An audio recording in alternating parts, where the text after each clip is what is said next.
Oi, gente! Então, hoje eu tô aqui pra falar com vocês sobre o medo. E a gente sabe que o medo pode acontecer de diversas formas. Pode ser, por exemplo, o medo noturno, medo do escuro, medo de estar sozinho. Ou então pode ser, por exemplo, medo de um animal, um inseto.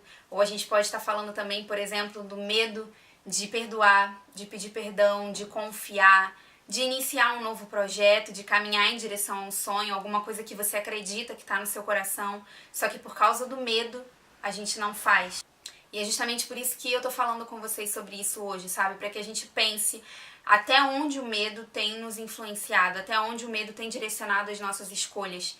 E eu digo isso porque cada vez mais eu vejo que é uma escolha, sabe? Tem pessoas que, apesar do medo, de sentirem medo, elas escolhem seguir, elas escolhem continuar em direção àquilo que elas acreditam. Outras pessoas têm as suas vidas paralisadas, projetos, sonhos, enfim, áreas da sua vida paralisadas por causa do medo. E isso pode acontecer de forma consciente ou não. Então, por isso a importância da gente parar e pensar até onde o medo tem determinado as nossas escolhas e a forma como nós vamos viver. Eu digo isso porque eu lembro que uma situação bem específica, né, bem pontual, há uns anos atrás eu ia precisar ficar uns dias sozinha em casa e eu lembro que daquela vez especificamente, isso já tinha acontecido outras vezes, mas naquela vez especificamente eu tava com muito medo, sabe? Uma sensação de medo, a minha mente estava com muito medo e não tinha porquê, mas o medo estava presente, sabe? E não tinha porquê, enfim, e não só nessa situação, né, esse foi um exemplo pontual, mas em outras situações também, né, que o medo se apresentava e eu lembro que eu comecei a colocar isso diante de Deus, sabe, pedir pra Deus me ajudar, até porque eu tava aprendendo que o amor de Deus lança fora todo medo. Então eu não queria mais viver daquela forma.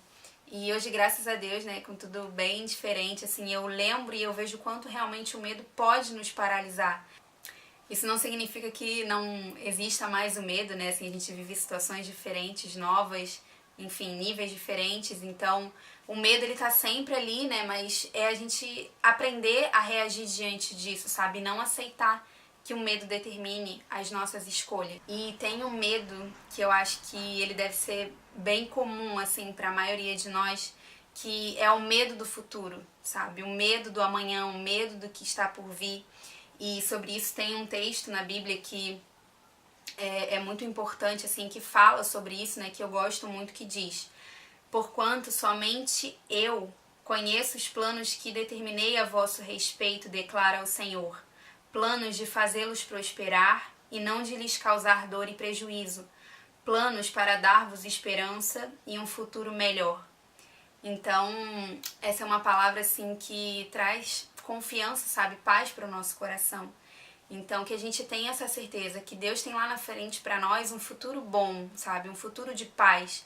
Isso não quer dizer que as lutas não vão acontecer, as dificuldades não vão acontecer, mas é a gente entender que Deus tem preparado o melhor para a nossa vida.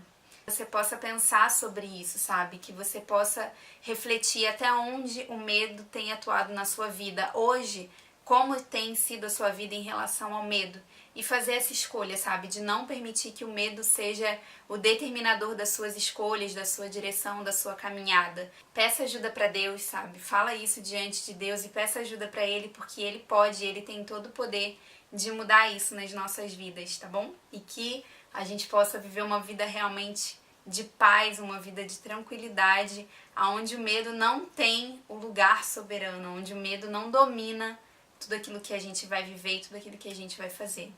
E é isso.